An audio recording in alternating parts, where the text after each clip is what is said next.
शायद वो देना भी चाहे, पर मोदी जी बोलेंगे नहीं यार दो मत, मेरा वो 56 इंच का सीना ना 52 हो जाएगा। समझिए कोई मोदी जी का समर्थक है या भाजपा का वोटर है, तो उससे बहुत सहज होके बात कीजिए। क्योंकि एक चीज हमेशा ध्यान रखिए आप लोग कि भाई हमें बीमार से नहीं लड़ना है, बीमारी से लड़ना है।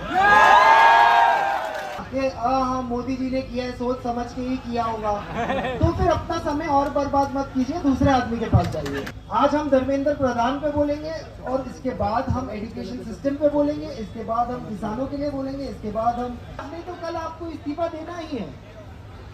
काम हो नहीं पा रहा, एक एग्जाम नहीं करा पा रहे ये लोग, और पेपर लीक पे बोलना कि मतलब जहां पेपर सेट हो रहा है वहीं से लीक हो रहा है। मतलब प्रिंटिंग प्रेस तो पहुंचने दो, नीता के पति का काम। ये सरकार में कोई मोरालिटी नहीं है, कोई शर्म नहीं है। हमारे देश का एक और गांधी 17 दिन से बिना खाए यहाँ बैठा है, और गोडसेवादियों को कोई चिंता नहीं है इस बात की।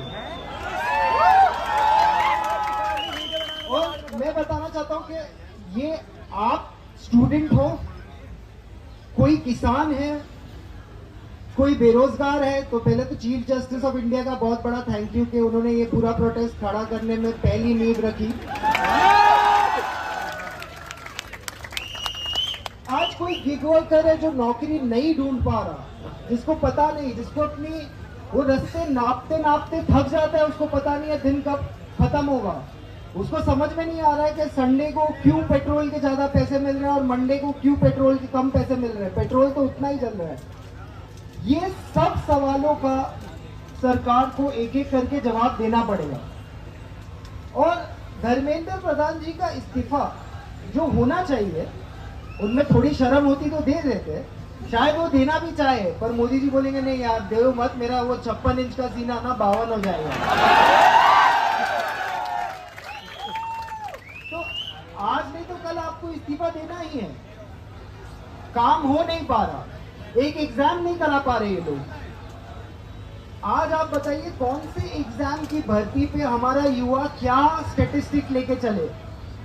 जब 20,000 की भर्ती होने वाली होती है, 20,000 लोगों की भर्ती होने वाली होती है, टीचर खुद कहता है कि भैया देखो तुम 10,000 लोग तो ऐसे ही जाने वाले हैं, तो तुम थोड़ी ज्यादा मेहनत करना। अब वो ऐसे ही जाने वाले लोग कौन है? ये जो पूरा दिन मेरिट का डंका पीटते हैं, पेपर लीक से ज्यादा मेरिट कहाँ कॉम्प्रोमाइज होता है? इससे ज्यादा मेरिट का कोई कॉम्प्रोमाइज होता है? और पेपर लीक पे बोलना कि मतलब जहां पेपर सेट हो रहा है वहीं से लीक हो रहा है। मतलब प्रिंटिंग प्रेस तो पहुंचने दो, उसके पहले ही लीक। कोई खरीद रहा है, कोई बेच रहा है, सब इसी धंधे में लगे हुए हैं। और आपको लगता है जो पेपर लीक से सिस्टम में घुसेगा वो किसकी मदद कर पाएगा? कोई सेफ नहीं है ये एनवायरनमेंट में, कोई भी नहीं। आप सोचिए जो तरह का कॉम्प्रोमाइज हो रहा है एंट्री लेवल पे, ये लोग सिस्टम में 40 साल रहने वाले हैं और इनका पहला स्टेप ही कॉम्प्रोमाइज है, तो ये कैसा देश बनाएंगे? आज मैं बता रहा हूँ काफी मुद्दे ये तो मतलब, और पहले मैं आपको बता दूं, जो भी समझिए कोई मोदी जी का समर्थक है या भाजपा का वोटर है, तो उससे बहुत सहज होके बात कीजिए। क्योंकि एक चीज हमेशा ध्यान रखिए आप लोग कि भाई हमें बीमार से नहीं लड़ना है, बीमारी से लड़ना है।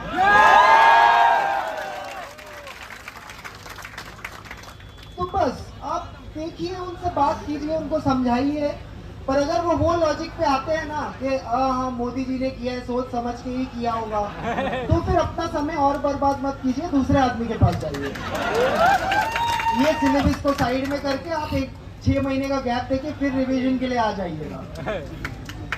पर मैं आज कहना चाहता हूँ कि ये देश सोनम वांगचुक जी के साथ खड़ा हो, ये देश अभिजीत दीपके के साथ खड़ा हो, ये देश वो स्टूडेंट्स के साथ खड़ा हो जिनके साथ खराब हुआ है, जिनके साथ पूरी तरह से अन्याय हुआ है।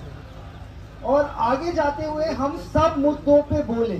आज हम धर्मेंद्र प्रधान पे बोलेंगे और इसके बाद हम एजुकेशन सिस्टम पे बोलेंगे, इसके बाद हम किसानों के लिए बोलेंगे, इसके बाद हम बेरोजगारी पे बोलेंगे। हम हर मुद्दे पे बोल सके उसके लिए स्पेस रहे। और स्पेस इसलिए है क्योंकि मीडिया निकम्मा होकर कोई चीज पे बोल नहीं पा रहा। आज मीडिया में बड़ी बड़ी नौकरी करने वाले एक सवाल नहीं पूछ पा रहे सरकार से, एक नहीं, हमसे पूछे जा रहे हैं आप यहाँ क्यों आए? अरे हम क्या डांडिया की प्रैक्टिस करने आए हैं? पेपर लीक नहीं होता तो नहीं आते, पेपर लीक हुआ इसलिए आए। अच्छा आप आए हैं, दूसरे क्यों नहीं आए हैं? अरे भैया आप पहले डिसाइड करो आप क्यों आए हो। मीडिया का तो काम आप कर नहीं रहे हो तो आए क्यों हो? और जो मेरे YouTube के साथी है, आप भाई आप मीडिया के, आपको जो सवाल पूछना आप पूछिए, पर आप ये निकम्मे मीडिया वालों की लाइन में क्यों सवाल पूछ रहे हो? आप स्वतंत्र हो, अपने सवाल पूछिए। आप इतनी दूर आए, आप वही सवाल पूछ रहे हैं जो मीडिया वाले पूछ रहे हैं। नहीं हमने सुना है ये हुआ है वो हुआ है। आप अपने सवाल, आप पहले तो अपने साथ बैठ जाइए और पूछिए अपने आप से आप क्यों कैमरा लेके यहाँ आए हैं। वो पहला सवाल आप अपने आप से पूछिए, फिर उसके बाद आप सामने सवाल रखिए। आपको खुद नहीं पता आप क्यों आए हो। जो मेन स्ट्रीम मीडिया वाले 2-2 करोड़ का पगार लेके एसी स्टूडियो में पूछ रहे हो, यहाँ आप धक्का खाते वही सवाल पूछ रहे हो, और वो सवाल से किसी का फायदा नहीं होना क्योंकि वो सवाल का कोई जवाब ही नहीं है। तो मैं आखिर में इतना ही कहना चाहता हूँ कि जो माँ बाप अपने बच्चों को ये प्रोटेस्ट में नहीं आने दे रहे हैं, और जो माँ बाप डर रहे हैं कि अगर उनके बच्चे यहाँ आ जाएंगे तो उनके फ्यूचर का क्या होगा, अगर आप इतना डर रहे हो प्रेजेंट में तो फ्यूचर बचा ही कहाँ है।